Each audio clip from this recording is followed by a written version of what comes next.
इस कार्यक्रम के पुण्यार्जक हैं माताजी श्रीमती कमल प्रभा जैन, श्री अमिश कुमार, श्रीमती रीनू जैन, आगम एवं निवेक जैन, वापी, गुजरात।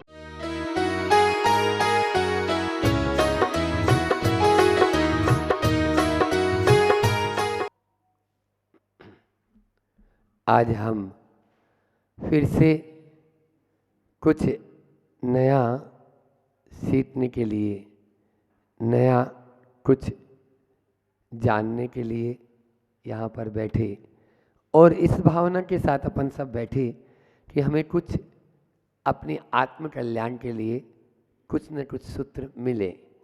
आचार्यों की बड़ी कृपा रही कि उन्होंने हमें अनेकों ग्रंथों के माध्यम से वह सूत्र हमको दिए हैं और उन सूत्रों के माध्यम से हम अपने जीवन का कल्याण कर सकते हैं। आज नव वर्ष का यह प्रथम दिन है। नव वर्ष का पहला दिन हो गया ना, क्योंकि वीर निर्वाण संवत जैनियों के लिए तो भगवान महावीर स्वामी का जो शासन है वही चल रहा है और उसमें यह वीर निर्वाण संवत का आज प्रथम 2550वां निर्वाण दिवस चल रहा है। इस वर्ष बहुत धूमधाम से सब लोग मनाएंगे। आप लोग भी इस पूरे वर्ष को भगवान महावीर स्वामी के नाम कर दें और जो सिद्धांत कल मैंने आपको बताए थे, चाहे वो अहिंसा का सिद्धांत हो, चाहे वो अपरिग्रह का सिद्धांत हो, चाहे वो अनेकांत का सिद्धांत हो और चाहे वह आपका आत्म स्वातंत्रता का सिद्धांत हो, इन सब को हम आत्मसात करेंगे तो जीवन हमारा खुशहाल होगा, हम अपने आप में परिपूर्ण होंगे, हमारे घर में सुख शांति और समृद्धि तभी आएगी। यहाँ पर पूर्व की जो 2 कारिकाएँ हैं, इसमें 97 नंबर और 98 नंबर, इन 2 कारिकाओं के बारे में हमने 2 दिन पूर्व आपको बताया था। एक में बताया था कि जब तक तू चलना नहीं सीखता उंगली पकड़ और चल। क्यों बच्चों, उंगली पकड़ते हो ना? जब तक अपन चलना नहीं सीखे थे तो क्या किए? उंगली पकड़ मेरी रास्ता दिखाते हैं। समझ में आया? तो लेकिन कब तक? जब तक चलना नहीं सीखा। और जब चलना सीख लिया अभी भी उंगली पकड़ के चलोगे तो बोलो ना, नहीं, अब हम अकेले चलेंगे, वो तुरंत दूर कर देता है, हाथ छोड़ देता है। समझ में आ रहा है? ऐसे ही इस अध्यात्म के अंदर जब तक हम भगवान के उस मोक्ष मार्ग की ओर अग्रसर नहीं होते, आत्म ध्यान में लीन नहीं होते, तब तक हमारी यही प्रभु शरण है, यही हमारे लिए सब कुछ है। इन्हीं की शरण में आकर या नमोकार मंत्र की जाप या ध्यान आदि के माध्यम से हम चलना सीखेंगे। और जब प्रभु की तरह हम भी बैठना सीख लिए और अपनी आत्मा में लीन होना सीख लिए तो अब हमें आलम्बन की जरूरत। ठीक वैसे ही जैसे कोई तैराक होता है, तैरना नहीं जानता तो क्या करता है? ट्यूब डाल लेता है, ट्यूब के माध्यम से वो तैरता है। और अब वो तैरना सीख गया, फिर भी ट्यूब डाल के तैरेगा क्या अन्ना जी? बोलो ना। आलम्बन कब तक? जब तक सहारे की जरूरत है। समझ में आ रहा है? जब तक हमें सहारे की जरूरत है। पेड़ होता है ना, पेड़, बहुत सारे उदाहरण दे देंगे हम तो। पेड़ है, उस पेड़ को आप जब छोटा होता है तो क्या करते हो? एक बाम्बू लगा देते हैं और बाम्बू के साथ उसको सहारा दे देते हैं। अब वो पेड़ इतना मोटा हो गया, अब लगाओ बाम्बू, कोई काम का है क्या? वो पेड़ बोलता है अब तो मैं खुद बाम्बू दे दूंगा आपको, आप मेरे क्या बाम्बू लगाओगे? वो बड़े बड़े बाम्बू खुद दे देगा। ऐसा ही एक साधक जब तक शुभोपयोग में रहता है तब तक वह इन सब बाहरी आलम्बनों को ग्रहण करता है और जब शुद्धोपयोग की उस ऊंचाई को छूने लगता है तब किसी प्रकार के कोई आलम्बन की जरूरत नहीं रहती है। अब कोई आलम्बन नहीं। इसलिए दोनों बात समझो, उस शुद्धोपयोगी यदि आलंबन लेता है तो भी खराब, और शुभोपयोगी आलंबन नहीं लेता है तो भी खराब। क्या बोला? शुभोपयोगी यदि आलंबन नहीं ले रहा है तो भी वह मोक्ष मार्ग में आगे नहीं बढ़ पाएगा, और शुद्धोपयोगी यदि आलंबन ले रहा है, आलंबन को भी हटाना पड़ेगा। ऐसा 2 कारिकाओं के माध्यम से आपको बताया था। आज की और उदाहरण भी बहुत अच्छे उदाहरण दिया था।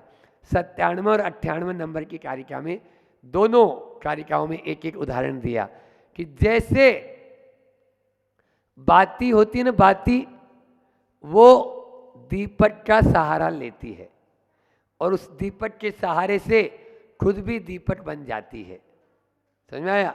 बस हम भी भगवान का सहारा लें और खुद हम भी भगवान बन जाएं, भगवान के बाजू में बैठ जाएं। इसी प्रकार से दूसरा उदाहरण दिया, जैसे बांस का पेड़ होता है, आपस में टकराते हैं, उनमें अग्नि उत्पन्न हो जाती है। किसी ने आग लगाई क्या? बोलो ना, नहीं लगाई। बस इसी प्रकार से हमारे भीतर भी कोई ज्ञान को घुसेड़ेगा नहीं। हमारे अंदर में ज्ञान है, लेकिन बस उसको थोड़ा बहुत हिलाने की ज़रूरत है। हिलेगा, वह जो ऊपर जो डस्ट आ गई वह सब की सब अलग हो जाएगी, और जैसे ही अलग हो जाएगी वह अपने आप में आत्मा में निखार आ जाएगा और निखरित हो जाएगा। यहाँ ये 2 उदाहरण दिए थे। आज आचार्य भगवान इस अगली कारिका में बता रहे हैं कि ये आत्मा और शरीर की जो भिन्नता है, ये जो भेद विज्ञान है, इस भेद विज्ञान का फल क्या है प्रभु? क्योंकि अब अंतिम कारिकाएं आ गई, अब फल की बात आएगी। क्योंकि जब फसल पक जाती है तो सफल हो जाती है। समझ में आ रहा है? तो आज अब ये केवल मात्र 5-6 कारिकाएं बची है इसमें। हाँ, 105 है ना, तो 60 कारिकाएं। तो इनके माध्यम से वह क्या कहना चाहते हैं सुन लो, अपन सुनते हैं उन्हीं आचार्य पूज्य पाठ की जबानी से। 99 नंबर की कारिका है, वो निकाल लें। प्रश्न क्रमांक 143। इतिदम भावये नित्यम वाचाम गोचरम पदम स्वत एव पदाप्नोति यतो नावर्तते पुनः। यहाँ पर वो कह रहे हैं कि इतिदम, इत इदम, इति इदम, बड़ी ई हो गया ना, इति इदम। इति यानी इस प्रकार से, इदम यानी भी यह है। जो इस प्रकार से हमने ऊपर कहा, 98 कारिकाओं में हमने आपको बहिरात्मा, अंतरात्मा और परमात्मा के बारे में बताया, उसके अनुसार क्या होगा? अवाचाम गोचरम, वचनों के जो अगोचर है, कहा नहीं जा सकता उसको। पदम, पद की नित्यम, हमेशा भावयेत, भावना करनी चाहिए। स्वतः एव, अपने आप ही, तत् उस पद की आपनोति, प्राप्ति होती है। यत, जिस पद से पुनः फिर न अवर्तते, आवर्तते, लौटना नहीं पड़ता है। आचार्य पूज्यपाद स्वामी कह रहे हैं कि आपको ऊपर जो बताई हुई कारिकाएं हैं, ऊपर जो हमने इतना ग्रंथ का विस्तार किया, यदि आप उसके अकॉर्डिंग, उसके अनुसार चलेंगे तो एक दिन आप भी भगवान बन जाएंगे। और जब भगवान बन जाएंगे तो आपको फिर संसार में पुनः लौट कर वापस आने की जरूरत नहीं। ये जो संसार के थपेड़े हैं, ये जो संसार की आपाधापी है, ये जो संसार की राग द्वेष की चक्की है, इस चक्की में आपको पिसना नहीं पड़ेगा। ये तो तभी तक पिसेंगे जब तक आप इन ऊपर की कारिकाओं को नहीं याद रखेंगे। यदि आप उनको याद रखकर उस मार्ग पर चलेंगे तो आपका मोक्ष मार्ग प्रशस्त हो जाएगा, आप सिद्धालय में जाकर विराजमान हो जाएंगे। ऐसा यहाँ पर आचार्य पूज्यपाद स्वामी ने कहा है। 4 शब्द हैं, इसका पद्यानुवाद लेते हैं और उसके बाद में फिर आपको 4 शब्द जो इसमें दिए हुए हैं, आचार्य श्री जी ने बोले हैं, वही 4 शब्द आपको बताएंगे। देखो विशुद्ध पद को निज में सही हो, ध्याओ उसे वचन गोचर भी नहीं जो, पाओ अतः परम पावन मोक्ष धाम, आना नहीं इधर लौट वहीं विराम। अब वापस लौटने का कोई काम नहीं। ने बोला भैया ये चोटलेट में कुछ भी नहीं, वहाँ ऐसी चोटलेट मिलती है जो अनंत काल तक अब शाश्वत रहेगी, कभी भी वो चोटलेट खत्म नहीं होगी। वह आनंद, वह आत्मानुभूति अकल्पनीय, वाग्गोचरीय, मतलब यानी स्मरणीय, ऐसी जो है वहाँ पर अपार शांति का अनुभव। तो 4 शब्द जो मैं बता रहा था वो था ध्याओ, सबसे पहले उसको ध्याओ, और फिर चाहो, ध्यान के बाद में उसको चाहो, ठीक है ना। फिर चलो, चलो आपको उस मार्ग में चलना होगा, और पाओ, ध्याओ, चाहो, चलो और पाओ। यदि आप पाना चाहते हैं तो ये 4 सूत्र अपने जीवन में आत्मसात करना ही पड़ेगा, तभी उस मंजिल को हम प्राप्त कर सकते हैं। क्योंकि जिस चीज़ को हम चाहते हैं उसी चीज़ के बारे में बार बार आप विचार करो। अभी यही चल रहा है, भावना योग में भी आपको यही सिखाया जा रहा है कि अविद्या विदुरम ज्योति परम ज्ञानमयम महत तद्द्रष्टव्यम तद्द्रष्टव्यम तद इष्टव्यम मुमुक्षु भी।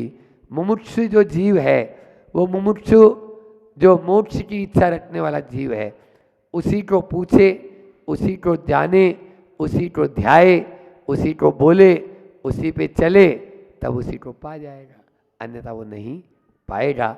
आगे अन्य मतों का निराकरण करके अब क्या कहना चाह रहे हैं कि जैन दर्शन और जैन धर्म सर्वश्रेष्ठ क्यों है, उसका कारण क्या है, यहाँ बता रहे हैं कि भैया ये पूज्यपाद स्वामी ने कहा इसलिए बहुत अच्छा कहा, ये जैन धर्म में लिखा है इसलिए अच्छा है, हमारे आचार्यों ने लिखा है इसलिए अच्छा है, नहीं।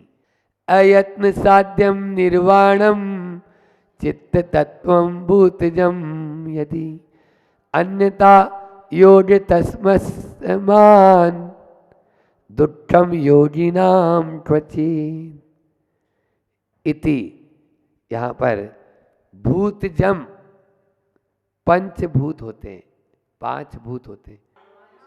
बहुत बढ़िया, पंचभूत है पृथ्वी, जल, अग्नि, वायु और आकाश। आकाश, हाँ। यहाँ पर 5 भूतों की जय उत्पत्ति से यदि चित्त तत्वम चैतन्यपना आता है तो निर्वाणम, निर्वाण की प्राप्ति, अयत्न साध्यम के यानी अयत्न साध्यम यानी जो निर्वाण की प्राप्ति है उसके लिए प्रयत्न की जरूरत नहीं है, अन्यथा अन्य प्रकार से निर्वाण होता। तस्मात् इसलिए योगी नाम, योगियों को योगतः योग साधना से क्वचित किसी भी प्रकार का दुख कष्ट नहीं होता। बहुत बढ़िया यहाँ पे दिया। यदि हम अपने शब्दों में बता देते हैं ताकि आपको इसका अर्थ समझ में आ जाए, यहाँ थोड़ा सा क्लिष्ट है। यदि पृथ्वी, अग्नि, जल, वायु और आकाश, इन 5 भूतों से ही आत्मपना माना जाए तो फिर निर्वाण यत्न से साधन योग्य नहीं होगा, क्योंकि 5 भूतों से आपको मुक्ति की प्राप्ति हो रही है, फिर निर्वाण के लिए काय के लिए साधन कर रहे हो आप, काय के लिए पुरुषार्थ कर रहे हो। जबकि इसके विपरीत जो व्यक्ति साधक होता है वह योग अभ्यास आदि से निर्वाण की प्राप्ति करता है, और उसमें भी उन योगियों को कोई दुख होता है क्या, समझ में आ रहा है। कष्ट तब लगता है जब हम कष्ट समझते हैं। एक बार पत्रकार बंधु ने पूछा, महाराज जी आपके बहुत सारी चीज़ें हैं लेकिन ये अंतराय होता है, कैश लॉस होते हैं, इनके माध्यम से बहुत कष्ट होता है, सामने वाले को बहुत कष्ट होता है और आपको भी कष्ट होता है। आपको अपनी आत्मा को इतना नहीं सताना चाहिए। तो यहाँ पर इस कारिका के माध्यम से यही हमको शिक्षा मिल रही है कि हमें जो है, हमें अपने उन कष्टों को कष्ट नहीं समझकर इष्ट समझना चाहिए, मिष्ट समझना चाहिए। कितना मीठा मीठा लगता है, तभी अपन आगे बढ़ सकते हैं, बढ़ेंगे। यहाँ पर अन्य दर्शन का ही बताया कि ये जो अपना जो पंचभूत होते हैं, उन पंचभूतों को मुक्त मानना ही वे लोग क्या करते हैं, मोक्ष मानते हैं। कुछ लोग पंचभूतों का माध्यम से, पंचभूत की ये शरीर बना है तो सारे, और ये वापस से मिट्टी में मिल गया, मिट्टी की काया मिट्टी में मिल गई तो मोक्ष हो गया, समझ में आ गया। लेकिन ये शरीर और आत्मा दोनों अलग अलग हैं, समझ में आ रहा है। शरीर खत्म हो सकता है, आत्मा कभी मरेगी क्या, नहीं मरती है। यहाँ पर यही समझाना चाह रहे हैं, जिनका आत्मा पर विश्वास होता है वे इन सब बातों पर विश्वास नहीं करते। जो अन्य दर्शन है, चाहे वो चारवाक दर्शन है, चारवाक सिद्धांत वाले क्या बोलते हैं, खाओ पियो मौज जड़ाओ। कल किसने देखा स्वर्ग, तुमने देखा क्या, नरक देखा क्या, फिर क्यों हमको बेवकूफ बना रहे हो। खाली बैठ रहे हो बस आप, पुण्य पाप क्यों बेवकूफ बनाते हो। हम बोलते हैं भैया बेवकूफ नहीं बना रहे, आपने देखा होगा पुण्य और पाप का हाल कि मान लीजिए किसी आदमी का सम्मान हो रहा है, तिलक लगाया जा रहा है, मालाएं पहनाई जा रही है, ताली बजाई जा रही है, तो दीपक भाई तुम क्या अनुभव करोगे, तुम वहाँ पे था नहीं, तुम्हें क्या महसूस होगा, इस आदमी ने कोई अच्छा काम किया, जब तो उसको माला पहनाई जा रही है। और एक का मुंह पोता जा रहा है, गधे पर चप्पलों की माला पहनाई जा रही है, गधे के ऊपर बैठा के उसको बिंदोरी निकाली जा रही है, गाँव नगर परिक्रमा घुमाई जा रही है। आप लोग क्या सोचेंगे, इस आदमी ने बुरा काम किया है। जब इसी भाव में सामने सामने नज़र आ रहा है कि अच्छा काम किया तो उसको अच्छा फल मिला, बुरा काम किया तो बुरा फल मिला, फिर पुण्य और पाप की बात क्या है। पुण्य का मतलब अच्छा काम और पाप का मतलब बुरा काम। अच्छा काम करोगे सब आपको माला पहनाएंगे और बुरा काम करेंगे आपके ऊपर सब लांछन लगाते रहेंगे, सब आपकी तरफ देखते रहेंगे। यही यहाँ पर बताया जा रहा है। इसी तरह से बौद्ध मत क्षणिक बात को मानता है, सांख्य मत कापालिक आदि जो होते हैं वो आत्मा को नित्य ही मानते हैं, मीमांसक मत ये भी भावों को मानते हैं, अहम शुद्धम अहम बुद्धम, हमेशा त्रिकाल शुद्ध हैं। वैशेषिक मत बस दिया जैसे बुझ गया वैसे ही जब तक इसमें पेट्रोल है तब तक चल रहा है, बस ये गया सो गया, वो भी नहीं। और न्यायिक मत कि दुख है, जन्म प्रकृति दोष आदि हैं, ये उत्तरोत्तर विनाश को प्राप्त होते हैं। इन सभी षड दर्शन को निराकरण करने के लिए आचार्य भगवंत ने यह कारिका दी। रे आत्म तत्व यदि भौतिक ही यहाँ हो तो मोक्ष यत्न भी नहीं सहसा आहा हो। ऐसा न हो तब सदा तप से सुमुक्ति, योगी दुखी न जब जागरती स्वशक्ति। जब अपने अंदर की स्वशक्ति जागृत होती है तब फिर कोई भी आदमी दुखी नहीं होता है। दुख से छुटकारा पाना चाहते हो, अपने भीतर की उस शक्ति को जागृत करो और अपने आप में आगे बढ़ो, तभी हमारा कल्याण होगा। हम अपना कल्याण करें। आचार्य श्री जी का दो आए ने, तन मिला तुम तप करो, करो कर्म का नाश, और रवि शशि से भी ज़्यादा है तुम में दिव्य प्रकाश, तुम में दिव्य प्रकाश। उस प्रकाश को पहचानो और अपने आत्मा के उस गुण को पहचान कर हम भी उस परमात्मा पद को प्राप्त करें, ऐसी भावना के साथ। अहिंसा परमो धर्म की। आचार्य गुरुवर विद्यासागर जी।